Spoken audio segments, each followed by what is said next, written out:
Então, pessoal, e aqui a gente tem uma imagem, uma representação do Herodes, do rei Herodes o Grande, né? Vou começar um pouco sobre ele, depois o Flávio vai aprofundar mais, que eu sei que ele sabe mais dessa questão. Falar um pouco aqui do contexto histórico, para vocês situarem-se, e também algumas questões arqueológicas, das mega construções dele, eu achei muito interessante trazer também. Então, o rei Herodes, pessoal, o Grande, né, ele foi uma das figuras mais controversas assim da história de Israel. E ele é conhecido na Bíblia pelo massacre de muitos inocentes. Assim, acredito que muitos já leram sobre essa passagem, onde ele ordena matar ali todos os meninos até 2 anos em Belém. Ele também é conhecido pelas construções, né, mega construções que ele fez, que esse personagem fez. Vou já mostrar aqui para vocês. Aqui a gente tem 3 exemplos, mas a gente tem mais. Temos Massada. Massada essa imagem, podem aumentar a tela, deixem bem grande mesmo, para vocês conseguirem ver direitinho. Tá aqui, Massada, no lado esquerdo, superior. A gente tem Cesareia, Porto de Cesareia, aqui no lado direito, superior. E o Templo de Jerusalém, uma pequena parte dele, né, na parte aqui de baixo. Então, assim, pessoal, o Herodes o Grande, ele nasceu ali por volta de 72, antes da Era Comum, bem antes, né, do período da Era Comum, e foi em Edom, né, que também é conhecido como Idumeia, que era uma região ali vizinha a Judá. E o pai dele se chamava Antípatro, conhecido como o Idumeu, e a mãe se chamava Cipros. E ela era tipo uma princesa árabe da cidade ali de Petra, na Jordânia. Belíssimo local. E assim, pessoal, etnicamente eles não eram parte do povo de Israel, essa família herodiana.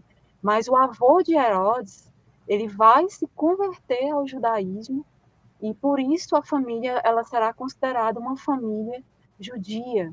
Mas eles realmente não eram, né? Eles se converteram. Então deixa eu só mudar aqui o slide. Logo mais, pessoal, a gente vai começar a dar uma olhadinha no chat, certo? Vou só me concentrar aqui para mostrar os slides para vocês. Então, assim, no ano de 63, antes da Era Comum, o Império Romano ele conquista a região de Israel. E, assim, eles escolhem a família de Herodes para governar. Né? E no ano de 47, antes da Era Comum, o Herodes ele passa a ser o governador da Galileia. Mas, assim, ele tinha muitas ambições muito maiores, assim, do que ser simplesmente o governador da Galileia. Ele convence os romanos a colocá-lo, assim, como um rei de toda a região. E, assim, como é que ele faz isso? Os romanos e os Herodes, eles sabiam que os judeus, que eles não gostavam de ser governados por estrangeiros, e muito menos por romanos. Então, o Herodes disse, olha, eu sou considerado judeu, já que assim a família dele havia realmente se convertido. Então, para os judeus, ele seria considerado um judeu. E já para os romanos, os romanos o viam como pagão. Né? Ele era visto como um pagão, porque o pai dele, Idumeu, e a mãe árabe, né, nascido na Idumeia, então ele era como uma espécie de um coringa. Os pagãos o viam como pagão e os judeus como judeu. Essa família agia das duas formas. E justamente por isso, ali no ano 40, os romanos eles colocam Herodes como o rei de toda Israel e dão para ele o título de o rei dos judeus, como ele é conhecido na história. Mas assim, Herodes ele não era nada popular entre os judeus. E assim, ele nem tentava ser, né? Para começar, ele havia, por exemplo, matado milhares de judeus na época que ele foi governador. E além disso, assim, ele era considerado aliado dos romanos, um bajulador dos romanos, e também considerado um traidor. Né? Os judeus o viam como um traidor. E ele mantinha, ele trouxe várias práticas pagãs a Israel. Então, ele mantinha isso. A gente vê aqui nas simbologias, muitas vezes, que ele adotava, né? Como, por exemplo, essas estátuas, ídolos, ele trouxe, por exemplo, esportes pagãos, ele construiu hipódromos, ele permitia lutas de gladiadores, ele também constrói templos pagãos em Israel. E mesmo quando, assim, ele ordena a ampliação e a reforma lá do Templo de Jerusalém, que deveria ser uma obra para agradar os judeus e o povo de Israel, ele coloca na entrada do templo, ele coloca, pessoal, uma águia feita de ouro, conforme vocês estão vendo aí na imagem à direita. Ele coloca esse símbolo, que é um símbolo pagão, que representava Roma, bem na entrada do templo. Então, assim, isso deixava os judeus mais enfurecidos ainda com a figura dele, né? E aqui, pessoal, assim, o Herodes, ele sabendo que não era nada popular entre os judeus e que as pessoas não consideravam como assim, um rei legítimo, ele tenta ganhar essa legitimidade se casando com essa senhora, com a Mariane, que é essa imagem que está aí representada na esquerda, certo? A Mariane, ela era parte da família real de Israel. E assim, o que isso quer dizer? Então, até a conquista dos romanos, Israel ele era um reino independente, tinha uma família real, chamada de família dos Hasmoneus ou Macabeus. E então o Herodes ele manda matar assim, boa parte dessa família real e decide pegar uma das poucas sobreviventes e se casar com ela, que é a Mariane. Porque dessa forma, assim, os filhos deles, né, seriam legítimos do trono. Mas, assim, o problema é o quê? Que o Herodes ele já era casado e já tinha um filho. Então, o que é que ele faz? Ele pega o filho que ele já tinha e a esposa que ele já tinha e manda para o exílio e se casa com a Mariane, que é um membro dessa família real, né, dos Macabeus que ocupavam lá a região antes do Herodes. Né? Então, assim, pessoal, uma das coisas, o que mais marcou, é esse slide mesmo, estava confundindo aqui com outro, e assim, o que mais marcou o reinado do Herodes, do rei Herodes, o Grande, foram essas construções, né? Ele vai construir assim de uma forma descontrolada. Vocês estão vendo aí à esquerda, né? A gente tem no alto à esquerda a gente tem a Torre de Davi. Na direita a gente tem o túmulo dos patriarcas, também foi outra grande construção dele. E abaixo a gente tem mais uma imagem de Massada. Então, assim, o que mais marcou o reinado dele foi realmente esse ato de construir, e construir mega construções.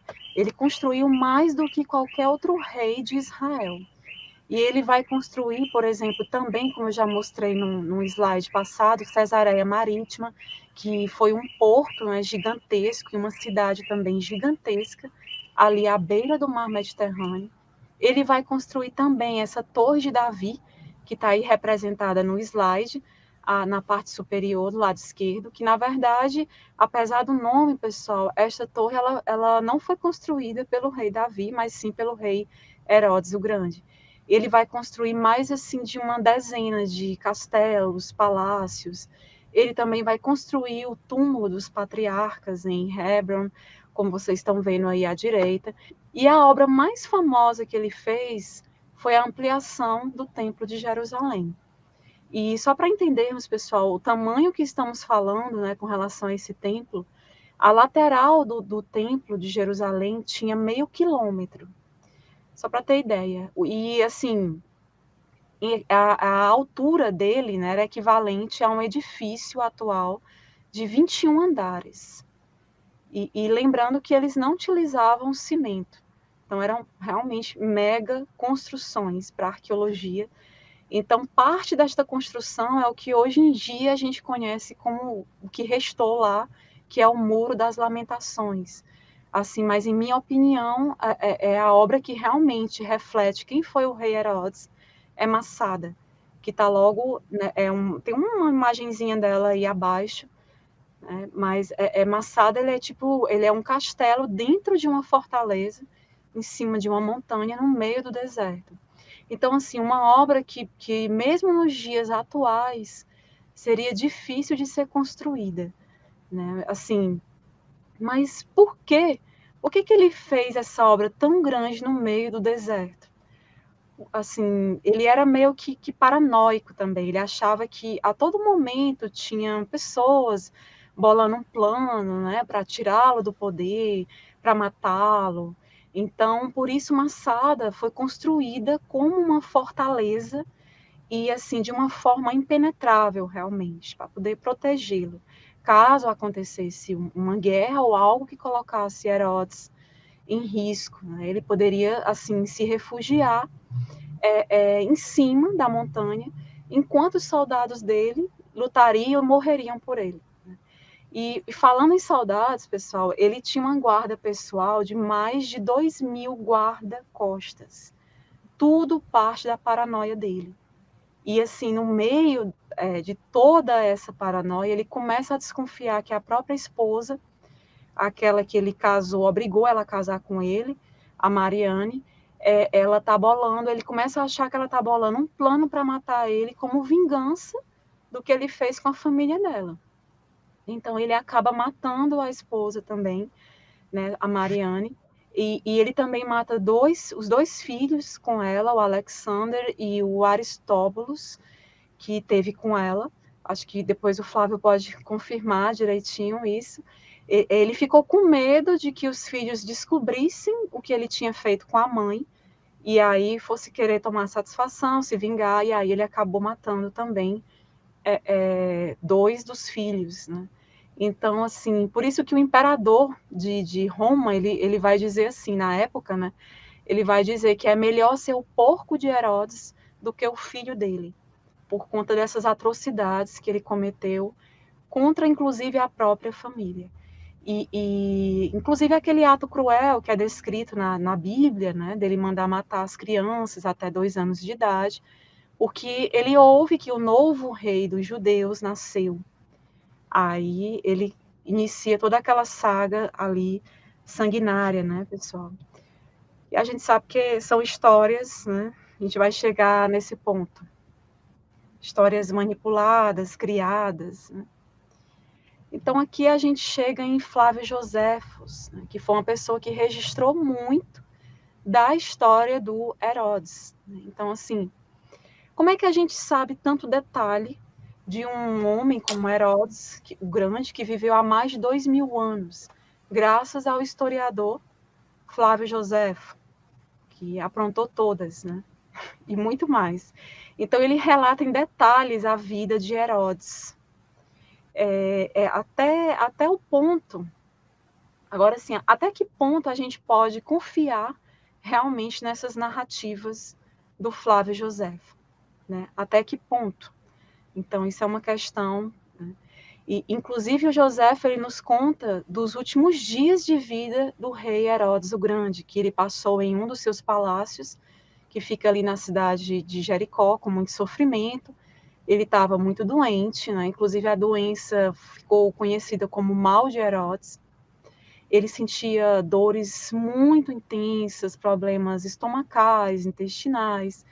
Inclusive, há relatos de que o hálito dele era como de um cadáver, né? Então, assim, ele tinha um problema com vermes, né? Que os vermes estavam comendo o corpo dele enquanto ele ainda estava vivo.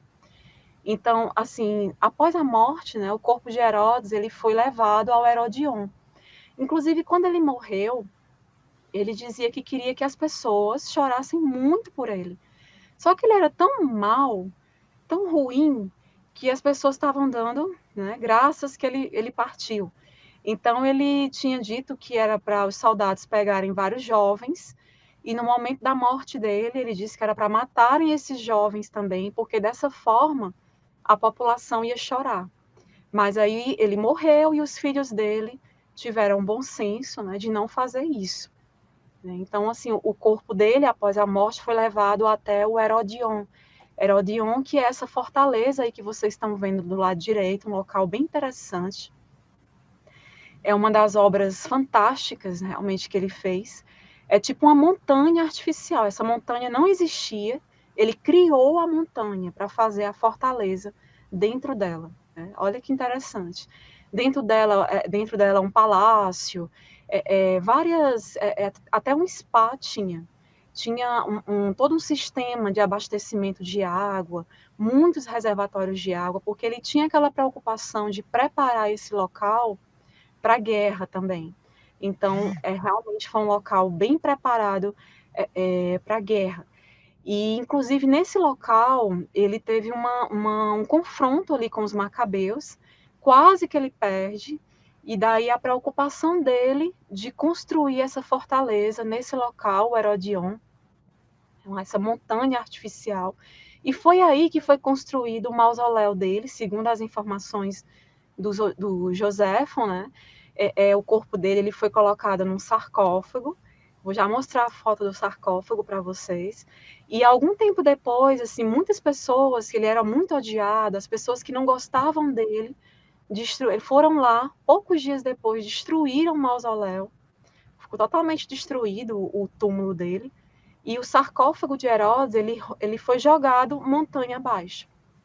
Então, assim, esse sarcófago, pessoal, ele foi encontrado, e inclusive até recentemente, e ele se encontra no Museu de Israel, mas o que estava dentro, a ossada dele, tudo isso, o corpo, né, desapareceu. Realmente não há vestígios. Deixa eu ver se tem a foto aqui do sarcófago dele. Tem sim. Tá aí, pessoal, ó, o Herodion, certo? Um dos templos fantásticos, realmente.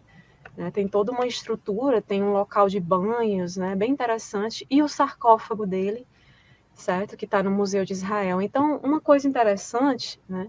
É que, assim, o arqueólogo que descobriu, porque, assim, o Joséfo, ele registrou que o Herodes o Grande, ele foi, após a morte, ele foi colocado no Herodion, né? O túmulo dele estava no Herodion.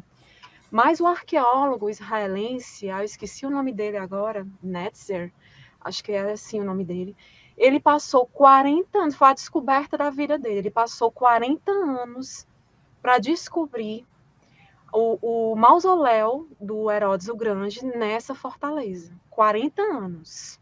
Aí você imagina a complexidade da fortaleza. Então, e o mais estranho, ele descobriu em 2007, foi divulgado, tal. E as escavações continuaram no local, e esse arqueólogo que descobriu o sarcófago em 2007, quando foi em 2010, ele estava lá, o Netzer, trabalhando em mais escavações no local, e ele sofreu um acidente, ele estava num local muito alto, o arqueólogo, e rompeu a barra de segurança de madeira, ela se soltou, e ele caiu. Ele caiu e morreu dentro do mausoléu de Herodes. Olha só.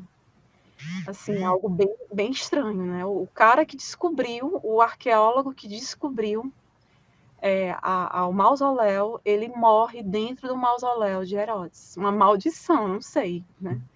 Então, assim, achei isso, eu fiquei assim, nossa, gente,